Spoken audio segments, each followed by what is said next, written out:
시편 46편입니다. 시편 46편입니다. 시편 46편입니다. 다 함께 합독하십니다. 시작. 하나님은 우리의 피난처시요 힘이시니 환난 중에 만날 큰 도움이시라. 그러므로 땅이 변하든지 산이 흔들려 바다 가운데에 빠지든지 바닷물이 솟아나고 뛰놀든지 그것이 넘침으로 산이 흔들릴지라도 우리는 두려워하지 아니하리로다. 셀라. 한 시내가 있어 나뉘어 흘러 하나님의 성 곧 지존하신 이의 성소를 기쁘게 하도다. 하나님이 그 성 중에 계심에 성이 흔들리지 아니할 것이라. 새벽에 하나님이 도우시리로다. 문 나라가 떠들며 왕국이 흔들렸더니 그가 소리를 내심에 땅이 녹았도다. 만군의 여호와께서 우리와 함께 하시니 야곱의 하나님은 우리의 피난처시로다. 셀라. 와서 여호와의 행적을 볼지어다. 그가 땅을 황무지로 만드셨도다. 그가 땅끝까지 전쟁을 쉬게 하시며 활을 꺾고 창을 끊으며 수레를 불사르시는도다. 이르시기를 너희는 가만히 있어 내가 하나님 됨을 알지어다. 내가 문나라 중에서 높임을 받으리라. 내가 세계 중에서 높임을 받으리라 하시도다. 만군의 여호와께서 우리와 함께 하시니 야곱의 하나님은 우리의 피난처시로다. 셀라. 아멘. 할렐루야. 이 새벽 기도의 자리로 나오신 우리 가족 여러분에게 하나님의 변함없는 평강이 함께 하시기를 전심으로 소망합니다. 우리는 매일 아침 눈을 뜨면 새로운 하루를 맞이합니다. 그러나 동시에 예측할 수 없는 일들을 또한 마주하게 되지요. 오늘 우리가 읽은 시편 46편은 종교개혁가 마틴 루터가 가장 사랑했던 시편으로 그 유명한 찬송가 내 주는 강한 성이요의 배경이 된 말씀입니다. 루터는 종교개혁의 거대한 파도 속에서 목숨의 위협을 받을 때마다 낙심하는 동료들에게 시편 46편 오늘 말씀을 통해 함께 노래하며 불안과 두려움을 물리쳤다고 합니다. 오늘 이 새벽 우리도 이 말씀을 붙들고 세상이 줄 수 없는 담대함을 얻으시기를 전심으로 소망합니다. 오늘 2절과 3절을 같이 한번 보도록 하겠습니다. 2절, 3절 같이 한번 읽어볼게요. 시작. 그러므로 땅이 변하든지 산이 흔들려 바닷 가운데 빠지든지 바닷물이 솟아나고 뛰놀든지 그것이 넘침으로 산이 흔들릴지라도 우리는 두려워하지 아니하리로다. 셀라. 여기서 땅이 변하고 산이 흔들려 바다에 빠지고 바닷물이 솟아나고 뛰노는 것은 천재지변을 말하기도 하지만 우리의 인생 기반이 송두리째 흔들리는 위기를 말하기도 합니다.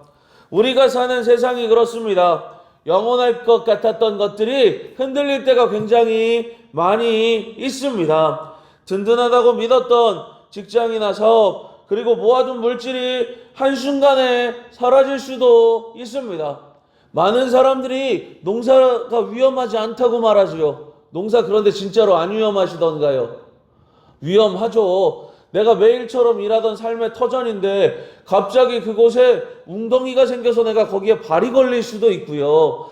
내가 매일처럼 일하던 공간인데 그곳에서 위기와 어려움에 빠지기도 합니다. 우리가 의지하던 산들이 바다로 빠지는 것 같은 절망적인 상황이 우리 삶에 찾아오더라는 거예요. 이럴 때에 시인은 1절 말씀을 선포합니다. 1절 말씀 같이 읽어볼게요. 시작. 하나님은 우리의 피난처시요 힘이시니 환난 중에 만날 큰 도움이시라. 아멘입니다. 시인은 지금 하나님께서 우리의 피난처와 힘이 되어주시고 환난 중에 만날 큰 도움이 되어주시니 자신은 두려워하지 않겠습니다 라고 이야기를 하는 거예요. 시인이 두려워하지 않는 이유는 상황이 해결되었기 때문이 아닙니다. 땅은 여전히 갈라지고 있지만 상황보다 더 크신 하나님께서 자신의 피난처가 되어 주시기에 무서워하거나 두려워하거나 떨지 않겠다고 하는 겁니다. 세상 모든 것은 변하고 사라져도 우리 하나님께서는 영원히 변함이 없으심을 믿습니다. 오늘 우리의 마음을 흔들고 있는 두려움은 무엇인가요? 그 어떤 두려움 가운데서도 하나님을 향한 시선이 흔들리지 않으시기를 바랍니다. 상황은 변해도 하나님은 우리의 피난처시니 우리는 안전하다라고 즉시 선포하시기 바랍니다. 두려움이 찾아오는 그 순간이 바로 피난처 되시는 하나님께 나아가야 할 기회임을 믿습니다. 우리 인생에 위기가 찾아올 수 있지요. 그런데 그 위기를 붙들고 하나님께 나아가면 하나님께서는 그 위기를 역전시키셔서 기회로 바꾸어 주십니다. 우리가 위기 가운데 하나님을 찾아가게 된다면 그 위기는 하나님을 찾는 기회가 되는 거예요. 위기가 물론 힘들고 어렵지만 그것을 통하여 하나님을 더 찾게 되므로 하나님 안에서 누리는 풍성함이 우리의 삶 가운데 가득하게 되시기를 바랍니다. 앞부분이 격렬하게 요동치는 바다와 같다면 4절부터는 분위기가 바뀝니다. 4절 말씀 이렇게 기록하죠. 한 시내가 있어 나뉘어 흘러 하나님의 성 곧 지존하신 이의 성소를 기쁘게 하도다. 아멘입니다. 세상은 시끄럽고 소란하지만 하나님께서 계신 곳은 평안히 흐르는 은혜의 강물이 나타나게 된다는 겁니다. 특히 5절 말씀은 이렇게 기록하죠. 하나님이 그 성 중에 계심에 성이 흔들리지 아니할 것이라. 밑줄입니다. 새벽에 하나님이 도우시리로다. 아멘. 5절 말씀 뭐라고 기록하고 있어요? 새벽에 하나님이 도우시리로다. 아멘. 여러분, 우리 인생이 가장 아무것도 할 수 없을 때가 언제인가요? 새벽입니다. 생각해 보세요, 여러분. 잠이 들었다가 마주하는 게 새벽이죠. 잠들었다라고 하는 것은 우리가 무방비 상태로 있다라는 거예요. 그리고 실제로 새벽은 만물이 활동하기 어려운 시간이잖아요. 칠흑 같은 어두움이 찾아와서 오늘날이니까 여러분 이렇게 헤드랜턴 끼고 제가 예전에 지금은 그렇지 않지만 우리 시골 바쁘잖아요. 여름에 새벽 예배도 나오기 전에 헤드랜턴 끼고 밭에서 일하시는 분들이 계신다라는 얘기를 제가 들었어요. 그럴 정도로 시골이 바쁘죠. 그런데 여러분 지금이니까 헤드랜턴이라도 끼고 지금이니까 불이라도 비추고 일을 하지만 예전 같은 경우에 새벽에 뭐가 있어요? 아무것도 안 보이죠. 아무것도 할 수 없고 아무것도 헤쳐나갈 수 없는 시간이 바로 새벽이라는 시간이었다라는 겁니다. 그런데 이 새벽이라는 시간에 누가 도와주세요? 하나님께서 도와주신다라고 성경은 기록하고 있어요. 인간의 힘으로는 아무것도 할 수 없다고 손을 놓는 그 순간 모두가 잠든 그 시간에 우리 하나님께서 일하십니다. 하나님이 우리 인생의 가운데 계시기에 우리는 흔들릴 수는 있어도 결코 무너지지 않게 됩니다. 우리는 문제 해결을 위해 누구의 힘을 의지하고 나아가고 계신가요? 내 힘으로 문제 해결을 위해 이리저리 뛰어다니고 계시지는 않으신가요? 하나님의 성전에서 흐르는 은혜의 생수를 마시는 인생 되시기 바랍니다. 새벽에 도우시리로다 라는 약속은 바로 지금 이 새벽에 기도하러 나온 저와 여러분을 향한 말씀입니다. 오늘 하루를 시작하기 전 이 기도의 자리에서 하나님의 도우심을 확신하시기 바랍니다. 내가 일하려고 하기보다 새벽부터 일하시는 하나님을 신뢰하며 오늘 하루의 모든 것을 하나님께 맡기는 저와 여러분들 되시기를 전심으로 소망합니다. 마지막으로 시인은 우리에게 명령합니다. 10절입니다. 10절 말씀 같이 읽어보겠습니다. 시작. 이르시기를 너희는 가만히 있어 내가 하나님 됨을 알지어다. 내가 문나라 중에서 높임을 받으리라. 내가 세계 중에서 높임을 받으리라 하시도다. 아멘입니다.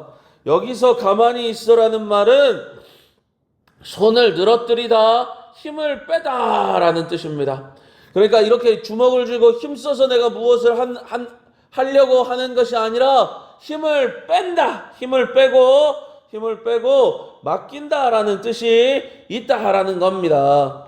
우리는 위기를 만나면 본능적으로 주먹을 꽉 쥐고 내 힘으로 상황을 통제하려 합니다. 그러나 그때 우리 하나님께서 말씀하십니다. 너의 그 긴장한 손을 풀어라. 내가 싸우겠다. 내가 너의 하나님임을 보여주겠다라고 말씀하시는 거예요. 마틴 루터가 종교개혁의 거대한 적들 앞에서 두려워하지 않을 수 있었던 비결은 자신의 능력이 아니라 만군의 여호와께서 함께 하신다는 믿음 때문이었습니다. 11절 이렇게 기록하죠. 만군의 여호와께서 우리와 함께 계신, 여기 밑줄 하나 칠게요. 만군의 여호와께서 우리와 함께 계시니 두려워하지 않을 수 있었던 겁니다. 야곱의 하나님, 야곱이 여러분들 어때요? 허물이 많고 부족한 게 많은 사람이었잖아요. 그런데 하나님께서는 누구의 하나님이시라 말씀하세요? 야곱의 하나님. 허물 많고 부족한 것들이 많은 사람들의 하나님이시다라고 말씀하고 계시는 거예요. 야곱의 하나님께서 친히 우리의 산성이 되어 주심을 믿습니다. 여전히 내려놓지 못하고 끙끙 앓고 있는 문제는 무엇인가요? 내가 해결하려고 하지 말고 주님께 맡기는 시간 되시기 바랍니다. 오늘 하루 조급함이 올라올 때마다 너희는 가만히 있어 라는 말씀을 되뇌이시기 바랍니다. 내가 발버둥 치는 것을 멈추는 것, 그것이 가장 위대한 믿음의 행동일 수 있습니다. 오늘 이 기도 시간에 나의 모든 염려와 계획을 하나님 앞에 가만히 내려놓는 결단이 나타나게 되시기를 전심으로 소망합니다.